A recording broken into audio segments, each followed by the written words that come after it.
Assalamualaikum warahmatullahi wabarakatuh. Kawan-kawan sekalian, kembali kita berjumpa di Jejak Semesta 65. Semoga Allah Subhanahu wa taala senantiasa memberikan rahmat dan karunia-Nya kepada kita sekalian.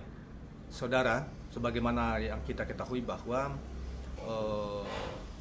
pasangan Capres Anies Rashid Baswedan dan Muhaimin Iskandar, nama cawapresnya Muhaimin Iskandar, melakukan gerakan-gerakan konsolidasi yang luar biasa, terukur dan semakin meluas. Beberapa waktu yang lalu kita menyaksikan jutaan orang menghadiri konsolidasi Anies Rashid Baswedan yang dibalut di dalam bentuk kegiatan jalan gembira di Kota Makassar, dan itu menurut berbagai pihak itu luar biasa dan baru terjadi dalam sejarah republik ini, terutama di Kota Makassar yang menghimpun manusia begitu besar datang, dan kita memang lihat luar biasa. Nah, balik ke Jakarta, saudara sekalian, ada yang mengatakan kontroversi, tapi terutama di pihak sebelah yang rivalnya Anies maupun Muhaimin, ya ada yang menyoal tentang kunjungan Muhaimin dan Anies ke tempat Habib Rizik, di mana Habib Rizik mengawinkan putrinya, menghadiri perkawinan putri Habib Rizik, sekaligus sebagai merayakan Maulid Nabi yang jatuh pada kemarin, yang pada Rabu malam mereka melakukan itu. Dianggap dikritik bahwa itu Habib Rizik adalah simbol intoleransi dan simbol radikalisme dan lain sebagainya.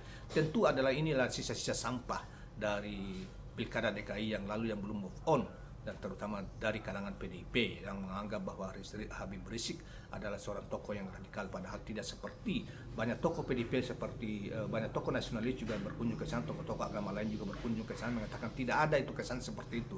Itu jadi lebih pada framing yang dibuat oleh media atau kelompok-kelompok ini untuk mengungkapkan kebencian terhadap seseorang. Jadi saudara sekalian, ketika Anies dan Muhaimin berkunjung ke sana, ada sudah bersuara mengatakan mereka dia tertarik dengan Habib Rizik, atau pengikut Habib Rizik itu dari PDIP, dan mereka mulai mengecam Anies dan Muhaimin sebagai orang yang berkolaborasi atau setidaknya itu berdekatan dengan kelompok-kelompok radikal dan seperti Habib Rizik itu. Nah, tapi bagi Muhaimin dengan Anies, bahwa seluruh kelompok Muslim, terutama kelompok-kelompok Islam, NU, Muhammadiyah, FPI dan lain sebagainya, kekuatan-kekuatan Islam itu harus diajak untuk bersama. Tidak boleh lagi ada perpecahan anak bangsa di masa depan dengan memberi apalagi memberi jas terhadap kelompok-kelompok ini, kelompok itu dan lain sebagainya. Toh akhirnya PKI yang begitu kejam melakukan pemberontakan 2 kali dalam sejarah Indonesia ini, bahkan puncaknya pada 30 September 1965 yang ketika mereka melakukan pemberontakan dalam sejarah. Paling tidak itu versi Orde Baru dan versi kita yang kita tahu selama ini. Yang kemudian di masa Presiden Jokowi ini telah juga memberi semacam santunan atas nama negara terhadap anak cucu mereka yang karena dianggap mereka korban.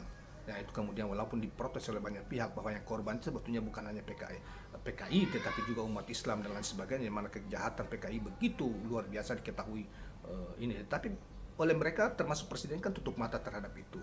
Nah, sehingga dia hanya memberi kompensasi terhadap mereka yang dianggap korban, terutama anak-anak cucu PKI yang dipersoalkan kepresnya atau pelpresnya kalau tidak salah, seperti itu.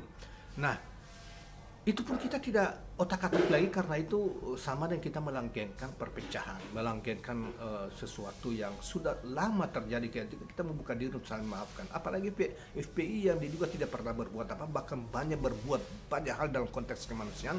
Kita lihat bahwa ketika terjadi bencana-bencana melanda negeri ini, bukan hanya di Jakarta, bukan hanya di Jawa, tapi juga di lintas Nusantara, yang tampil membantu itu kan orang-orang FPI, bukan orang-orang yang setiap saat cawe-cawe atau memelihara kedengkian terhadap kelompok yang selalu berbakti kepada bangsa dan negara ini.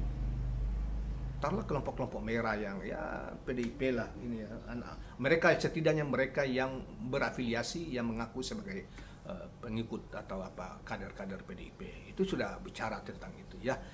Bagi PDIP kan dia bila perlu, atau bagi kelompok-kelompok seperti ini kan, bagi mereka kan bila perlu ada sekat-sekat antar kelompok bangsa, tidak perlu menyatu, sehingga mereka senantiasa memainkan isu-isu yang selama ini seharusnya tidak benar, tetapi mengolahnya terus. Tetapi bagi Muhaimin dan Caimin, bahwa ini saatnya seluruh komponen bangsa itu disapa untuk menyatu, apalagi menghadapi Pilpres 2024 akan datang. Ada sebuah penelitian dan sebuah survei mengatakan bahwa FPI itu, Habib Rizik itu, atau kelompok 121 yang pernah, Habib Rizik pernah memimpin sebuah pergerakan yang dihadiri di Jakarta. Ada yang mengatakan 7 juta orang, ada yang mengatakan 11 juta orang dan sebagainya, yang membuat Jakarta bukan lumpuh dalam pengertian gerakan semacam merusak fasilitas pemerintah, enggak, justru damai. Dan itu dianggap suatu gerakan damai yang luar biasa dengan mengendalikan jutaan, puluhan juta manusia, yang rumput pun tidak terinjak, dan setelah selesai itu seluruh sampah pun tidak terlihat. Itu berbeda jauh dengan yang dilakukan oleh kelompok-kelompok yang mengatasnamakan kelompok toleran lah, kelompok inilah, ketika mereka berkumpul misalnya di Gelora Bung Karno berapa kali yang dihadiri sekitar ya mungkin 50.000 orang. Tetapi setelah itu sampah-sampah berserakan di mana-mana, dan ada puluhan ton sampah harus diangkut oleh pemerintah DKI membersihkan residu mereka, yang kegiatan mereka. Jadi mereka bermain menggunakan narasi yang sebetulnya dan media untuk menjudge kelompok yang lain yang selama ini sebetulnya jauh lebih produktif bagi bangsa ini dibanding mereka sendiri. Oleh karena itu mereka sekarang ini mencoba lagi ketika terjadi pertemuan menghadiri silaturahmi Maulid Nabi sebagai bagian dari kultur keagamaan yang dilakukan kemarin malam ya, untuk peringati hari lahirnya Nabi Agung Muhammad SAW, sekaligus juga menghadiri perkawinannya anaknya Habib Rizik. Itu mulai dicap, mulai diberi cap kepada Anies dan Muhaimin sebagai orang yang dekat bekerja sama dengan kelompok intoleran, kelompok radikal dan sebagainya. Padahal yang intoleran dan kelompok radikal dan memelihara kebencian hati yang busuk itu adalah kelompok-kelompok sebelah ini yang tadi kita sudah sebutkan, yang mengaku sebagai kader sebuah partai besar gitu. Nah, ini sebetulnya penyakit bangsa. Sudahlah, tidak ada yang mengatakan bahwa mereka lebih hebat atau lebih nasional. Nah, buktinya mereka yang mengaku sebagai kami Pancasila, kita Pancasila, dan korupsinya di mana-mana mereka lakukan.